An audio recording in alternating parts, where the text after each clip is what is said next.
আসসালামু আলাইকুম। ভারতের দিল্লির নিজামুদ্দিন আউলিয়ার মাজারে দেখা মিলল শামীম ওসমানের।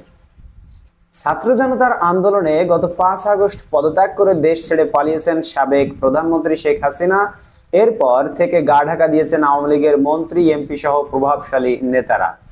তাদের কাউকেই প্রকাশ্যে দেখা যায়নি।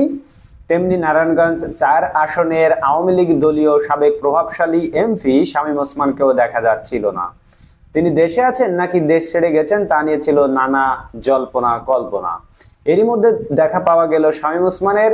তিনি দেশে নন, ভারতের দিল্লিতে আছেন। শুক্রবার 6 সেপ্টেম্বর রাতে তাকে দিল্লির নিজামুদ্দিন আউলিয়ার মাজারে দেখা গেছে। মাজার জিয়ারত করতে যাওয়া একজন পর্যটক নাম প্রকাশ না করার শর্তে যমুনা টিভির কাছে শামীম ওসমানের ছবি তোলার সত্যতা স্বীকার করেছেন। রাত 9টা 45 শামীম ওসমানের ছবি তুলেন তিনি। যমুনা টেলিভিশনকে তিনি বলেন, রাতে তিনি দিল্লির নিজামুদ্দিন আউলিয়ার মাজারে জিয়ারত করতে যান।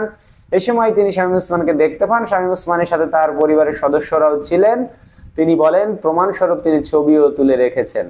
প্রসঙ্গত, সবশেষ 3 আগস্ট রাতে আওয়ামী লীগের ধানমন্ডি কার্যালয়ে দেখা যায় শামীম ওসমানকে। ওই রাতে দলের গোপন মিটিং অনুষ্ঠিত হয়। সেখানে পরদিন অর্থাৎ 4 আগস্ট মাঠে থাকার বিষয়ে সিদ্ধান্ত নেয় আওয়ামী লীগ। ওই মিটিং এর পর আর দেখা যায়নি শামীম ওসমানকে। অবশেষে তার দেখা পাওয়া গেল দিল্লির নিজামুদ্দিন আউলিয়া। তো দিল্লির নিজামুদ্দিন আউলিয়া নিয়ে একটা গান আছে, যেটি আমি তাৎক্ষণিক শামীম ওসমানকে দেখে একটু বলি।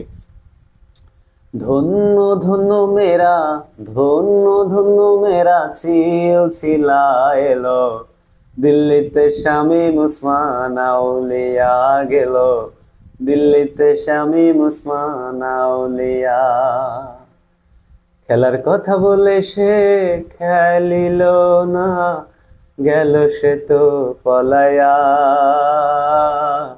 দিল্লিতে শামীম ওসমান আউলিয়া বলো, দিল্লিতে শামীম ওসমান আউলিয়া। বন্ধুরা, পরবর্তী খবর ইনশাআল্লাহ আপনাদের সাথে দেখা হবে। সে পর্যন্ত সকলে ভালো থাকবেন। আল্লাহ হাফেজ।